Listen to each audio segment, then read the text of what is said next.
Olá, meus irmãos e minhas irmãs, que a paz de Deus, que excede todo entendimento, guarde os vossos corações em Cristo Jesus.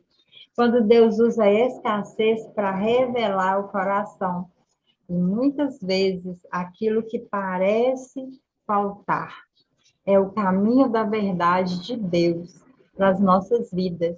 É quando Deus quer confrontar, restaurar a nossa história.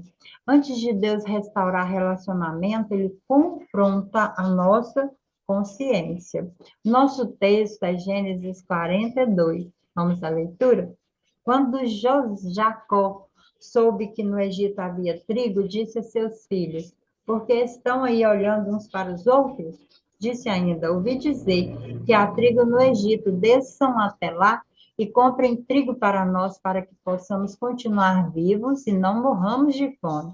Assim, 10 dos irmãos de José desceram ao Egito para comprar trigo. Jacó não deixou Benjamim, irmão de José, ir com eles, temendo que algum mal lhe acontecesse. Os filhos de Israel estavam entre outros que também foram comprar trigo por causa da fome na terra de Canaã. José era governador do Egito e era ele quem vendia trigo a todo o povo da terra. Por isso, quando os irmãos de José chegaram, curvaram-se diante dele com o rosto em terra. José reconheceu seus irmãos logo que os viu, mas agiu como se não os conhecesse e lhes falou asperamente: De onde vocês vêm? Responderam eles: Da terra de Canaã, para comprar comida. José reconheceu seus irmãos, mas eles não o reconheceram. Lembrou-se então dos sonhos que tivera a respeito deles e disse-lhes: Vocês são espiões, vieram para ver onde a nossa terra está desprotegida. Eles responderam: Não, meu senhor, teus servos vieram comprar comida. Todos nós somos filhos do mesmo pai. Teus servos são homens honestos e não espiões. Mas José insistiu: Não, vocês vieram ver onde a nossa terra está desprotegida. E eles disseram: Teus servos eram 12 irmãos, todos filhos do mesmo pai, na terra de Canaã. O caçula está agora em casa com o pai, e o outro já morreu. José tornou a afirmar: É como lhes falei, vocês são espiões. Vocês serão postos à prova. Juro pela vida do faraó que vocês não sairão daqui enquanto o seu irmão caçula não vier para cá. Mandem alguns de vocês buscar seu irmão enquanto os demais aguardam presos. Assim ficará provado se as suas palavras são verdadeiras ou não. Se não forem, juro pela vida do faraó que ficará confirmado que vocês são espiões. E os deixou presos 3 dias. No terceiro dia, José disse-lhes: Eu tenho temor de Deus. Se querem salvar sua vida, faça o seguinte: se vocês são homens honestos, deixem um de seus irmãos aqui na prisão, enquanto os demais voltem, levando trigo para matar a fome de suas famílias. Tragam-me, porém, seu irmão caçula, para que comprovem as suas palavras e vocês não tenham que morrer. Eles se prontificaram a fazer isso e disseram uns aos outros: Certamente estamos sendo punidos pelo que fizemos a nosso irmão. Vimos como ele estava angustiado quando nos implorava por sua vida, mas não lhes demos ouvido, por isso nos sobreveio esta angústia. Rubem respondeu: Eu não lhes disse que não maltratasse o menino, mas vocês não quiseram me ouvir. Agora teremos que prestar conta do seu sangue.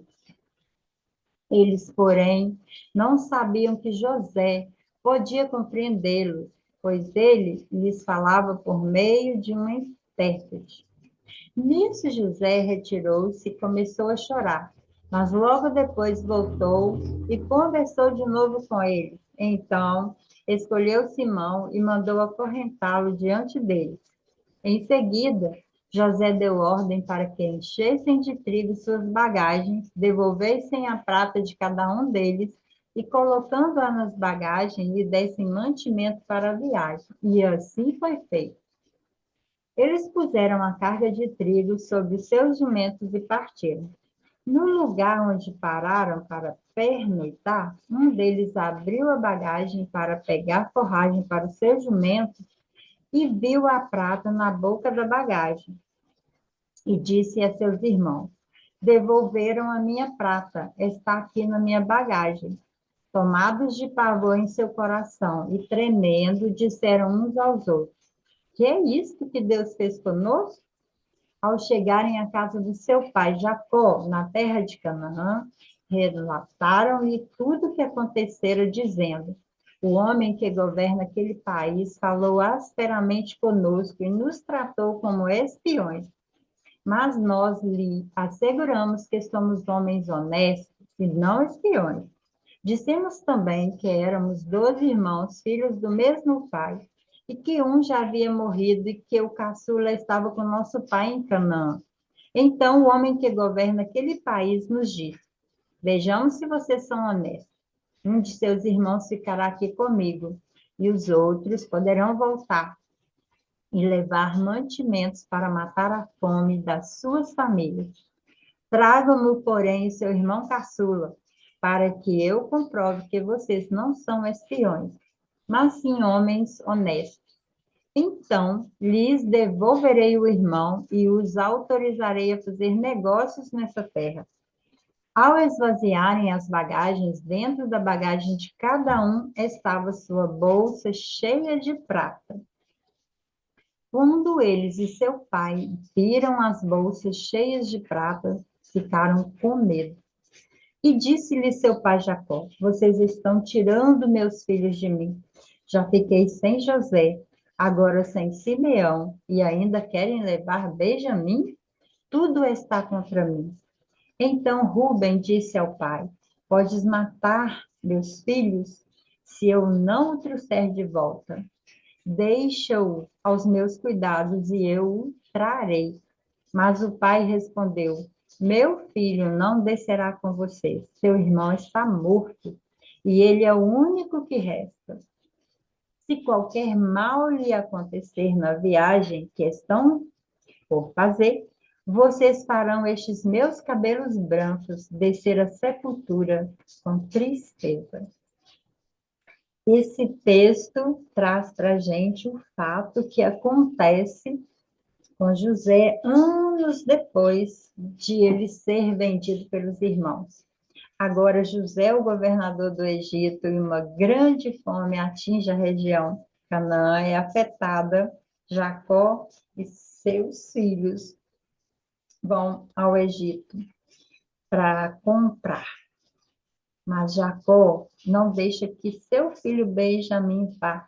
Todos os filhos de Jacó são enviados, mas Benjamim fica com Jacó. Os irmãos vão até José, mas não reconhecem José. E agora é a hora do confronto. José começa a trazer a lembrança, tudo que eles fizeram. Então, a fome obriga esses irmãos a descerem até onde José está, e ali se cumpre um dos sonhos de José. Seus irmãos, ao chegarem próximo a José, curvam até o chão. E agora se cumpre o sonho, cumprindo tudo aquilo lá do passado que José falava. José os trata com severidade. São acusados, presos, interrogados, ficam presos 3 dias, e a culpa sempre vai cair onde o nosso coração sente. E agora eles começam a lembrar de tudo que eles fizeram. A culpa chega por tudo que eles tinham feito ao irmão. Simeão fica retido e os outros retornam a Canaã. O medo agora se intensifica, porque eles encontram dinheiro dentro de cada um saco, né, dos irmãos existia dinheiro. E aí agora é a hora de Deus começar a mover, né? A crise aqui foi um momento de cura também, um momento de transformação, um momento de encontro. O que hoje está difícil pode ser um empurrão para um realinhamento dentro de você, dentro de mim. Pecados não resolvidos sempre retornam. Emoções reprimidas não curadas reaparecem em forma de medo, de ansiedade, de culpa, frustrações. Agora é a hora da cura. O confronto antecede a restauração. José não revela a sua identidade. Ele provoca reflexão aos irmãos. Deus não te expõe para te envergonhar, mas para te curar. O medo cresce, o conflito cresce, o momento de eu me sentir culpado está ali, é um processo. Então, quem precisa de cura, quem precisa de restauração, quem precisa de olhar para esse mundo interno, precisa passar por esses passos e aceitar que sim, que realmente eu sou culpado. Então, eles começam a olhar para esse lugar. Nós fizemos algo ruim com o nosso irmão, agora está acontecendo algo conosco também. É necessário parar.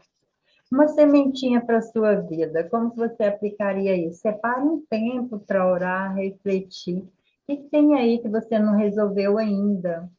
Quais relacionamentos estão quebrados que você precisa resolver? O que está aqui dentro que você precisa tomar decisões, que você tem evitado? Tudo aquilo que eu evito encarar, tudo aquilo que eu evito curar, vai crescendo, crescendo, crescendo e me traz mais dores. Presente isso a Deus com sinceridade. A restauração começa quando a gente para de fugir, quando a gente encara, quando a gente olha, quando a gente a aceita. Aí começa a cura. Deus não desperdiça as crises, Ele transforma em lugares de redenção, de transformação. Vamos orar? Pai, muito obrigado por esse momento de aprendizado, de ler a tua palavra, tirar lições para a minha vida e de também poder dividir isso com os teus filhos, para que nós possamos olhar para a nossa vida com mais amor, com mais acolhimento, com mais compaixão, porque é através disso que seremos curados. Entender que não adianta fugir da dor, mas olhar para ela, aceitar que sim, ela está ali para que possamos ser restaurados e transformados e a cura possa acontecer. Essa cura emocional provém de quando eu paro de fugir e aceito que eu preciso de um processo restaurador. Muito obrigada por tudo que o Senhor tem feito. Te agradeço por cada família que sempre está aqui orando, lendo a tua palavra, refletindo e aprendendo. Oro no nome de Jesus. Amém. Que Deus abençoe sua casa, sua família. Até nosso próximo momento de leitura da palavra de Deus.